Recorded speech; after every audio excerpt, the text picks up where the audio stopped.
Hello friends, welcome back on my official YouTube channel Harsh Kanvi 94। Friends, हम ancient history की ये पहली क्लास है। इसमें हम 40 ऐसे क्वेश्चन डिस्कस करेंगे जो कि प्रीवियस ईयर क्वेश्चन पेपर में आए हुए हैं। ये 40 क्वेश्चन एंशियंट हिस्ट्री के यूथ कंपटीशन बुक से लिए गए हैं और बहुत ही महत्वपूर्ण है किसी भी एग्जाम्स को लेके, लाइक रेलवे, एसएससी, किसी भी एग्जाम्स की हम बात करें, NTPC, group D and railway JE. तो ये 40 क्वेश्चन हैं, बहुत ही इम्पोर्टेंट है। ये प्रीवियस ईयर क्वेश्चन पेपर पे आधारित है। ये एग्जाम्स में आए हुए हैं। तो इन्हीं 40 क्वेश्चन को हम डिस्कस करेंगे। एंशियंट हिस्ट्री की ये 40 क्वेश्चन होंगे और आने वाले टाइम पे हम नेक्स्ट क्लास एंशियंट हिस्ट्री की क्लास 2 लेके आएंगे। उसमें और भी एंशियंट हिस्ट्री के ही क्वेश्चन डिस्कस करेंगे और सब्जेक्ट वाइज हम एंशियंट हिस्ट्री हो गया, पॉलिटी हो गया, ज्योग्राफी हो गया, जितने भी प्रीवियस ईयर क्वेश्चन पेपर हैं वो सारा कुछ हम यहाँ डिस्कस करेंगे। तो आइए फ्रेंड्स, देखते हैं हम वो 40 क्वेश्चन। तो पहला क्वेश्चन है हमारे पास। पहला क्वेश्चन है, निम्नलिखित में से किस उपनिषद में वसुधैव कुटुंबकम शब्द का उल्लेख किया गया है? निम्नलिखित में से किस उपनिषद में वसुधैव कुटुंबकम शब्द का उल्लेख किया गया है? तो सही आंसर होगा ऑप्शन ए। ऑप्शन ए सही ऑप्शन होगा। महाउपनिषद। महाउपनिषद में वसुधैव कुटुंबकम शब्द का उल्लेख किया गया है। नेक्स्ट क्वेश्चन की बात करें। नेक्स्ट क्वेश्चन है क्वेश्चन नंबर 2। सबसे पुराना उपनिषद, हमें बताना है सबसे पुराना, इनमें से बताना है सबसे पुराना उपनिषद कौन सा है। तो इसका आंसर होगा जो, तो सही ऑप्शन होगा ऑप्शन डी। ऑप्शन डी सही ऑप्शन होगा, छंदोग्य उपनिषद। छंदोग्य उपनिषद सबसे पुराना उपनिषद है। फ्रेंड्स, यदि आप चैनल में नए हैं, पहली बार विजिट कर रहे हैं, तो हमारे चैनल को सब्सक्राइब कर लीजिए। हम ऐसे ही class previous year question paper पे आधारित हिस्ट्री, पॉलिटी, जियोग्राफी सारा कुछ यहाँ कवर करेंगे। तो नेक्स्ट क्वेश्चन की बात करते हैं। नेक्स्ट क्वेश्चन है, प्रारंभिक भारतीय दार्शनिक के अनुसार प्रत्येक वस्तु कितने तत्वों से बनी हुई है? प्रारंभिक भारतीय दार्शनिक के अनुसार प्रत्येक तत्व कितने तत्वों से बनी हुई है, हमें बताना है। तो ये सही ऑप्शन होगा ऑप्शन डी। ऑप्शन डी सही ऑप्शन होगा, 5। प्रारंभिक भारतीय दार्शनिक के अनुसार प्रत्येक तत्व या वस्तु 5 मूल तत्वों से बनी हुई है। तो वो 5 मूल तत्व कौन कौन से हैं हम आपको बता दें। पृथ्वी, वायु, आकाश, अग्नि, पानी। पृथ्वी, वायु, आकाश, अग्नि और पानी, ये ऐसे 5 मूल तत्व हैं जिनसे प्रत्येक वस्तु बनी हुई है। नेक्स्ट क्वेश्चन की बात करें तो नेक्स्ट क्वेश्चन है क्वेश्चन नंबर 4। निम्नलिखित में से किस उपनिषद में वसुधैव कुटुंबकम शब्द का उल्लेख किया गया है? जैसा कि दोस्तों ये पहला क्वेश्चन रिपीट हो गया है, तो इसका इसका ऑप्शन होगा, सही ऑप्शन होगा महाउपनिषद। महाउपनिषद इसका सही ऑप्शन होगा। नेक्स्ट क्वेश्चन की बात करें तो नेक्स्ट क्वेश्चन है, भारत का राष्ट्रीय आदर्श वाक्य सत्यमेव जयते, अर्थात सत्य की हमेशा विजय होती है, किस किस प्राचीन भारतीय शास्त्र से उद्धृत एक मंत्र है? तो हमें बताना है, ये हमारा इसका सही ऑप्शन होगा, वो होगा मुंडोक उपनिषद। मुंडकोप उपनिषद से ये हमारा राष्ट्रीय आदर्श वाक्य सत्यमेव जयते लिया गया है। नेक्स्ट क्वेश्चन की बात करें तो नेक्स्ट क्वेश्चन है, निम्नलिखित में से किस वेद में बीमारियों का उपचार दिया गया है? तो ये बीमारियों का उपचार बताना है हमें, किस वेद में दिया गया है, तो ये होगा हमारा ऑप्शन डी। ऑप्शन डी सही ऑप्शन होगा, अथर्ववेद। अथर्ववेद में बीमारियों के उपचार के बारे में दिया गया है। और ऋग्वेद की बात करें तो ये सबसे पुराना वेद है। सामवेद की बात करें तो सामवेद, ये इसमें संगीत का वर्णन है, तो ये हम याद रखेंगे। नेक्स्ट क्वेश्चन की बात करें, नेक्स्ट क्वेश्चन है, यजुर्वेद में यजुर शब्द का अर्थ है, यजुर का अर्थ है, तो यजुर्वेद में यजुर का अर्थ क्या है, वो है बलिदान। बलिदान ये यजुर का अर्थ होता है। नेक्स्ट क्वेश्चन की बात करें तो नेक्स्ट क्वेश्चन है, निम्नलिखित में से कौन से वेद में संगीत का वर्णन है? तो हमें बताना है इनमें से किस वेद में संगीत का वर्णन है। जैसा कि हम दोस्तों यहाँ यहाँ छोटा सा इन्फॉर्मेशन दे दें, सामवेद, यजुर्वेद और ऋग्वेद, ये जो तीनों वेद हैं ये वेद त्रयी के अंतर्गत आते हैं। सामवेद, यजुर्वेद और ऋग्वेद ये तीनों वेद त्रयी के अंतर्गत आते हैं। और अथर्ववेद हमारा सबसे बाद का वेद है, यानी कि सबसे नया वेद है, सबसे बाद का वेद है। तो ये हम थोड़ा यहाँ याद रखेंगे। तो हमें बताना है संगीत का वर्णन। संगीत का वर्णन सामवेद, सामवेद में संगीत का वर्णन है। हम इसको कैसे याद रखेंगे? संगीत, सामवेद यानी सा यानी संगीत, तो सामवेद में संगीत का वर्णन है, ये हम ऐसे याद रख सकते हैं इसको। नेक्स्ट क्वेश्चन की बात करें तो नेक्स्ट क्वेश्चन है, निम्नलिखित में से कौन सा वेद जादुई अनुष्ठानों और वशीकरण के बारे में बताता है? तो ये ऐसा कौन सा वेद है जो जादुई अनुष्ठानों और वशीकरण के बारे में बताता है? तो इसका हमारा सही ऑप्शन होगा अथर्ववेद। अथर्ववेद में जादू टोना का वर्णन है। ये हमारे जादुई अनुष्ठानों और वशीकरण के बारे में बताता है। और नेक्स्ट क्वेश्चन की बात करें तो नेक्स्ट क्वेश्चन है ऋग्वेद। ऋग्वेद में कितने मंत्र हैं? ये बताना है हमें कि ऋग्वेद में कितने मंत्र हैं। तो इसमें सही ऑप्शन बी होगा। बी ऑप्शन करेक्ट ऑप्शन होगा। 1028 मंत्र हैं ऋग्वेद में। नेक्स्ट क्वेश्चन की बात करें तो नेक्स्ट क्वेश्चन है ऋग्वेद में ऐसे कितने मंत्र जिनमें अप्रमाणिक बालखिल भजन शामिल हैं? तो हमें बताना है कितने अप्रमाणित बालखिल भजन शामिल हैं। तो ये होगा हमें, जैसा कि प्रीवियस अभी क्वेश्चन में हमने बात किया, 1028। इसका सही ऑप्शन होगा 1028। ऋग्वेद में 1028 मंत्र का वर्णन है। नेक्स्ट क्वेश्चन की बात करें, नेक्स्ट क्वेश्चन वैदिक सभ्यता, वैदिक सिविलाइजेशन सबसे पुराना वेद। अब हमें बताना है सबसे पुराना वेद, वैदिक सभ्यता का सबसे पुराना वेद। तो सबसे पुराना वेद होगा ऋग्वेद। ऋग्वेद सबसे पुराना वेद। तो करेक्ट ऑप्शन होगा option D. Option D correct option होगा। नेक्स्ट क्वेश्चन की बात करें धौलावीरा। धौलावीरा एक पुरातात्विक स्थान किस समयावधि से जुड़ी हुई है? हमें बताना है धौलावीरा एक पुरातात्विक स्थान किस समयावधि से जुड़ी हुई है। इसका सही ऑप्शन होगा ऑप्शन सी, सिंधु घाटी सभ्यता। सिंधु घाटी सभ्यता से जुड़ी हुई है धौलावीरा, सिंधु घाटी सभ्यता। नेक्स्ट क्वेश्चन, नेक्स्ट क्वेश्चन की बात करें सिंधु घाटी सभ्यता के लोग पूजा करते थे। तो हमें बताना है सिंधु घाटी सभ्यता के लोग किसकी पूजा करते थे। तो जो सिंधु घाटी सभ्यता के लोग हैं वो पशुपति की पूजा करते थे। पशुपति यानी जिन्हें हम शिव कहते हैं, शिव की पूजा करते थे सिंधु घाटी सभ्यता के लोग। नेक्स्ट क्वेश्चन की बात करें, नेक्स्ट क्वेश्चन है हड़प्पा के लोग निम्नलिखित भगवान में से किसकी पूजा नहीं करते थे? तो हमें बताना है हड़प्पा के लोग इनमें से किसकी पूजा नहीं करते थे। तो वो शिव की भी पूजा करते थे, कबूतर की पूजा करते थे, स्वास्तिक की पूजा करते थे। तो इसका विष्णु की पूजा, सिंध हड़प्पा सभ्यता के लोग विष्णु की पूजा नहीं करते थे। नेक्स्ट क्वेश्चन की बात करें तो नेक्स्ट क्वेश्चन है मोहनजोदड़ो का नाम अर्थ में मुर्दों का टीला यानी किस शब्द में, ये पूछ रहा है कि मोहनजोदड़ो का नाम अर्थ यानी किस भाषा में मुर्दों का टीला बोला जाता है। तो वो होगा सिंधी भाषा, सिंधी भाषा। मोहनजोदड़ो कहाँ स्थित है? पाकिस्तान के सिंध प्रांत में मोहनजोदड़ो स्थित है और सिंध नदी के किनारे भी स्थित है, इसलिए सिंधी भाषा से ये मुर्दों का टीला मोहनजोदड़ो का नाम अर्थ होगा। नेक्स्ट क्वेश्चन की बात करें निम्नलिखित में से कौन सा सिंधु घाटी सभ्यता का महत्वपूर्ण स्थान नहीं है? हमें बताना है कि निम्नलिखित में से कौन सा सिंधु घाटी सभ्यता का महत्वपूर्ण स्थान नहीं है। तो ये बहुत इजी क्वेश्चन है। आजमगढ़, आजमगढ़ सिंधु घाटी सभ्यता से रिलेटेड नहीं है। कालीबंगा, हड़प्पा और मोहनजोदड़ो ये सब सभ्यता से रिलेटेड है।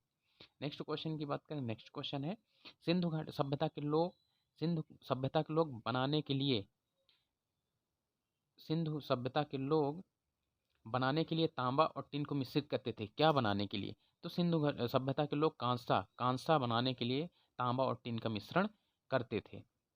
नेक्स्ट क्वेश्चन की बात करें तो नेक्स्ट क्वेश्चन है सिंधु घाटी सभ्यता की सबसे महत्वपूर्ण विशेषता क्या थी? सिंधु घाटी सभ्यता की सबसे महत्वपूर्ण विशेषता हमें बताना है। तो उसमें सबसे महत्वपूर्ण विशेषता थी ईंट से के बने भवन। ईंट के भवन ने सिंधु घाटी सभ्यता की सबसे महत्वपूर्ण विशेषता थी। वस्तु विनिमय प्रणाली की बात करें तो वस्तु विनिमय प्रणाली क्या होती है? किसी वस्तु के बदले हम कोई वस्तु खरीदते हैं या लेते हैं तो हमारी वस्तु विनिमय प्रणाली होती है। जैसे क्या होता है कि जो आइसक्रीम होती है, आइसक्रीम के बदले यदि हमारे पास पैसे नहीं हैं तो हम गेहूँ या कुछ भी वस्तु देके हम आइसक्रीम लेते हैं तो वो हमारी वस्तु विनिमय प्रणाली होती है। यानी एक वस्तु के बदले दूसरी वस्तु खरीदने, ये हमारी वस्तु विनिमय प्रणाली होती है। तो हम यहाँ पे सिंधु घाटी सभ्यता की सबसे महत्वपूर्ण विशेषता थी वो क्या थी? ईंट के बने भवन। नेक्स्ट क्वेश्चन की बात करें तो नेक्स्ट क्वेश्चन है भारत का इतिहास सिंधु घाटी सभ्यता के जन्म से शुरू होता है जो लगभग अस्तित्व में आई थी। तो हमें बताना है कि भारत का इतिहास सिंधु घाटी सभ्यता के जन्म से शुरू होता है जो लगभग अस्तित्व में आए थे, लगभग बताना है। तो इसका सही ऑप्शन होगा, करेक्ट ऑप्शन होगा 2500 ईसा पूर्व, इसका सही ऑप्शन होगा। नेक्स्ट क्वेश्चन की बात करें तो नेक्स्ट क्वेश्चन है हड़प्पा सभ्यता 2500 BC के आसपास विकास किया था, आज उन्हें हम क्या कहते हैं? तो हम आज उन्हें क्या कहते हैं? पश्चिमी भारत और पाकिस्तान। सही ऑप्शन होगा ऑप्शन बी, पश्चिमी भारत और पाकिस्तान। पश्चिमी भारत उधर के पंजाब की बात करें तो पश्चिमी भारत पंजाब, और उधर पाकिस्तान का पूर्वी भाग, ये हमारा पूरा हड़प्पा सभ्यता के 2500 BC के आसपास का विकास हुआ माना जाता है। तो हमारा सही ऑप्शन होगा पश्चिमी भारत और पाकिस्तान। नेक्स्ट क्वेश्चन की बात करें, नेक्स्ट क्वेश्चन है डैश डैश का विकास 2500 बीसी से मालवा के दक्षिण की ओर एवं उत्तर गंगा घाटी के पूरे तलहटी क्षेत्र में हुआ था। तो ये हमारे सिंधु घाटी सभ्यता उस टाइम पर थी। जो सिंधु घाटी सभ्यता थी ये 2500 बीसी से मालवा के दक्षिण की ओर एवं उत्तर की गंगा घाटी पूरे तलहटी क्षेत्र में फैला हुआ था। तो इसका सही ऑप्शन होगा सिंधु घाटी सभ्यता। नेक्स्ट क्वेश्चन की बात करें। नेक्स्ट क्वेश्चन है बौद्ध ग्रंथों का अध्ययन करने के लिए विजयवाड़ा में कौन सा चीनी विद्वान रहा। तो बौद्ध ग्रंथों का अध्ययन करने के लिए विजयवाड़ा में कौन सा चीनी विद्वान रहा। तो इसका सही ऑप्शन होगा ऑप्शन बी। ऑप्शन बी सही ऑप्शन होगा जुआन जोंग। जुआन जोंग एक ऐसा विद्वान था जो बौद्ध ग्रंथों का अध्ययन करने के लिए विजयवाड़ा में रहा था। नेक्स्ट क्वेश्चन की बात करें। गौतम बुद्ध को ज्ञान कहाँ पर प्राप्त हुआ था। हमें बताना है कि गौतम बुद्ध को ज्ञान प्राप्त कहाँ पर हुआ था। तो जो गौतम बुद्ध को ज्ञान की प्राप्ति हुई थी वो बोध गया बिहार में। बोध गया जो बिहार में स्थित है वहाँ पे गौतम बुद्ध को ज्ञान की प्राप्ति हुई थी। तो नेक्स्ट क्वेश्चन त्रिपिटक पवित्र धर्म ग्रंथ कौन से धर्म से संबंधित है। त्रिपिटक कौन से धर्म से संबंधित है ये हमें बताना है। तो ये हमारा करेक्ट ऑप्शन होगा जैन धर्म। जैन धर्म त्रिपिटक जैन धर्म से संबंधित शब्द है। नेक्स्ट क्वेश्चन की बात करें। नेक्स्ट क्वेश्चन है निम्नलिखित में से कौन सा भगवान बुद्ध की चार महान सच्चाइयों में नहीं है। हमें बताना है निम्नलिखित में से कौन सा भगवान बुद्ध की चार महान सच्चाइयों में नहीं है। यहाँ पे होना चाहिए कि चार महान सच्चाइयों में से कौन सा है। तो इसका सही ऑप्शन होगा संसार दुखों का घर है। ये महान सच्चाइयों में है। दुख का कारण इच्छा है बिल्कुल। यदि इच्छाओं से छुटकारा नहीं मिलता तो दुखों से निवारण हो सकता है। यदि इच्छाओं से छुटकारा नहीं मिलता तो दुखों से निवारण हो सकता है। ये इसका सही ऑप्शन होगा। सही ऑप्शन क्या होगा। यदि इच्छाओं से छुटकारा नहीं मिलता तो दुखों से निवारण हो सकता है। ये बिल्कुल गलत है। नेक्स्ट क्वेश्चन की बात करें। नेक्स्ट क्वेश्चन है बौद्ध धर्म की नींव महान सच्चाइयों अंगीय पथ पर आधारित है। बौद्ध धर्म की नींव महान सच्चाइयों कितने अंगीय पथ पर आधारित है। तो इसका सही ऑप्शन होगा 4 और 8। 4 और 8 बौद्ध धर्म की नींव महान सच्चाइयों 4 और 8 पथ पर आधारित है। तो इसका सही ऑप्शन होगा 4 और 8 option number D. Next question की बात करें। नेक्स्ट क्वेश्चन है डैड डैश का जन्म 560 ईसा पूर्व 560 नहीं फ्रेंड्स 563 होगा 563 और यहाँ पे 483 होगा 480 नहीं 483 होगा 483 का जन्म 563 ईसा पूर्व में हुआ था और 483 ईसा पूर्व में 80 वर्ष की उम्र उनकी मृत्यु हो गई थी। तो ये इनका सही ऑप्शन होगा बुद्ध। बुद्ध भगवान का जो जन्म 563 ईसा पूर्व और 483 ईसा पूर्व में इनकी मृत्यु हो गई थी। तो सही ऑप्शन होगा ऑप्शन डी। ऑप्शन डी सही ऑप्शन होगा। नेक्स्ट क्वेश्चन की बात करें तो नेक्स्ट क्वेश्चन है निम्नलिखित में से अनुसरण किए जाने वाले धर्म एवं पवित्र पुस्तिका की कौन सी जोड़ी असंगत है। हमें बताना है कि धर्म एवं पवित्र पुस्तिका की कौन सी जोड़ी असंगत है। तो इस्लाम कुरान बिल्कुल सही है। सिख धर्म गुरु ग्रंथ साहिब बिल्कुल सही है। जैन धर्म उपनिषद हिंदू से रिलेटेड है दोस्तों। तो ये हमारा सही ऑप्शन नहीं होगा। और ईसाई धर्म बाइबल ये बिल्कुल सही है। इसमें जो इसका जो आंसर होगा वो आंसर होगा जैन धर्म यानी ऑप्शन सी इसका करेक्ट ऑप्शन होगा। ये तीनों सही संगत हैं। ये तीनों सही संगत है लेकिन ये जैन धर्म उपनिषद से रिलेटेड बिल्कुल नहीं है। ये हिंदू धर्म से रिलेटेड है। तो इसका सही ऑप्शन होगा ऑप्शन सी। नेक्स्ट क्वेश्चन की बात करें। विरल की अवधारणा डैड डैश से संबंधित है। यहाँ पे दोस्तों थोड़ा मिस्टेक है। विरल नहीं होगा त्रिरत्न होगा। त्रिरत्न होगा त्रिरत्न होगा। यहाँ पे त्रिरत्न होगा। जो विरल लिखा हुआ है यहाँ पे त्रिरत्न होगा। तो त्रिरत्न की अवधारणा डैड डैश से संबंधित है। तो त्रिरत्न की हम बात करें तो त्रिरत्न जैन धर्म से संबंधित है। सम्यक आचरण पहला सम्यक आचरण सम्यक ज्ञान और सम्यक दर्शन। ये सम्यक आचरण सम्यक ज्ञान और सम्यक दर्शन ये त्रिरत्न जैन धर्म से संबंधित है। नेक्स्ट क्वेश्चन की बात करें। नेक्स्ट क्वेश्चन है पार्श्वनाथ जो एक क्षत्रिय और बनारस के राजा अश्वसेन का पुत्र था वो कौन से नंबर के तीर्थंकर बने थे। हमें बताना है पार्श्वनाथ। तो हम पहले तीर्थंकर की बात करें तो वो हैं ऋषभदेव। ऋषभदेव पहले तीर्थंकर थे। ऋषभदेव पहले तीर्थंकर थे।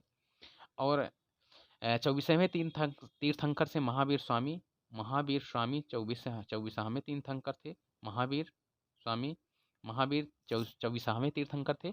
और 23वें हमारे जो ये पार्श्वनाथ हैं, ये 23वें तीर्थंकर हैं। तो इसका करेक्ट ऑप्शन होगा option A. Option A correct option होगा पार्श्वनाथ। पार्श्वनाथ 23वें तीर्थंकर थे। 24वें थे महावीर और प्रथम थे ऋषभ देव। नेक्स्ट क्वेश्चन की बात करें तो नेक्स्ट क्वेश्चन, प्राचीन काल में अवध को किस नाम से जाना जाता था? तो प्राचीन जो काल था वो अवध को किस नाम से जाना था? अवध जो पहले अवध के बाद फैजाबाद हुआ, फैजाबाद के बाद अयोध्या हुआ। तो ये अवध जो था वो पहले फैजाबाद हुआ, फैजाबाद के बाद अयोध्या, इसी का नाम अयोध्या हो गया। तो ये पहले अयोध्या हो गया, इसी का नाम अयोध्या हो गया। तो ये किस नाम से जाना जाता था? तो वो कोसल के नाम से जाना जाता था। तो इसका सही ऑप्शन होगा ऑप्शन ए। ऑप्शन ए, प्राचीन काल में अवध जो है ना वो कौशल के नाम से जाना जाता था।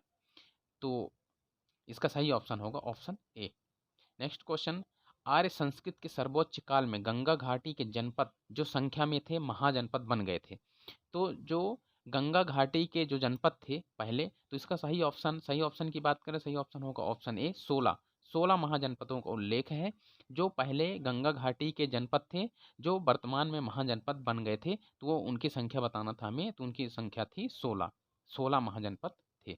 नेक्स्ट क्वेश्चन की बात करें, कंठोपनिषद में नचिकेता नामक एक किशोर और देवता के बीच हुई बातचीत दर्ज है। निम्नलिखित में कौन सा देवता नचिकेता से बात कर रहा है? तो इसके सही ऑप्शन की बात करें, इसके पीछे एक स्टोरी है। स्टोरी ये है कि नचिकेता नामक एक महिला थी, उनके पति को यम मारकर ले जा रहे थे। फिर यम के पीछे पीछे वो लगी थी, बोली कि जब तक हमारे पति को वापस नहीं करेंगे तो हम नहीं जाएंगे। तो फिर यम ने बोला कि क्या चाहिए? तो उनने बोला हमें पुत्र रत्न की प्राप्ति, पुत्र रत्न चाहिए। तो फिर उन्होंने बोला ठीक है। फिर नचिकेता ने बोला कि हमारे पति को तो आप ले जा रहे हैं, हमें पुत्र कैसे प्राप्त होगा? तो फिर उनको यम को बाद में विवश होकर यम को नचिकेता को पत्नी मतलब पुत्र को पति को लौटाया गया। नेक्स्ट क्वेश्चन की बात करें तो प्रारंभिक भारतीय दार्शनिक के अनुसार प्रत्येक वस्तु, ये दोस्तों क्वेश्चन रिपीट हो गया है। प्रारंभिक भारतीय दार्शनिक के अनुसार प्रत्येक वस्तु वो 5 तत्वों से बनी है, 5 मूल तत्वों से बनी है मिलकर। तो 5 मूल तत्व एक बार हम फिर से डिस्कस कर दें, पृथ्वी, वायु, आकाश, अग्नि और पानी। ये 5 मूल तत्व हैं जिनसे प्रत्येक वस्तु बनी होती है। नेक्स्ट क्वेश्चन की बात करें, नेक्स्ट क्वेश्चन है सबसे पुराना उपनिषद। सबसे पुराना उपनिषद हमें बताना है, तो वो होगा छंदोग्य उपनिषद। छंदोग्य उपनिषद सबसे पुराना उपनिषद है। टोटल उपनिषद की बात करें तो 108 हैं, 108 टोटल उपनिषद हैं। तो जिनमें से 11 मूल हैं, 11 उपनिषद उनमें से मूल हैं। और सबसे पुराने उपनिषद की बात करें तो छंदोग्य उपनिषद सबसे पुराना उपनिषद है। और पुराण की बात करें तो मत्स्य पुराण सबसे पुराना उपनिषद होता है। नेक्स्ट क्वेश्चन की बात करें, नेक्स्ट क्वेश्चन है उपनिषदों में डैश डैश उपनिषद मुख्य माने जाते हैं। तो हमने अभी क्या बताया, 108 टोटल उपनिषद हैं, 108 टोटल उपनिषद हैं, उनमें से 11 मूल उपनिषद हैं। तो हमारा सही ऑप्शन होगा ऑप्शन ए। ऑप्शन ए सही ऑप्शन होगा। 108 और 11, 108 उपनिषदों में से 11 उपनिषद मुख्य माने जाते हैं। दोस्तों हमने 40 क्वेश्चन डिस्कस किया। आगे नेक्स्ट क्लास में हम आगे के क्वेश्चन डिस्कस करेंगे। तो दोस्तों आप चैनल को सब्सक्राइब कर लीजिएगा। हम ऐसे ही previous year question paper youth competition book से लेके आएंगे और पूरा सब्जेक्ट वाइज हम डिस्कस करेंगे। Thanks for watching, all the best.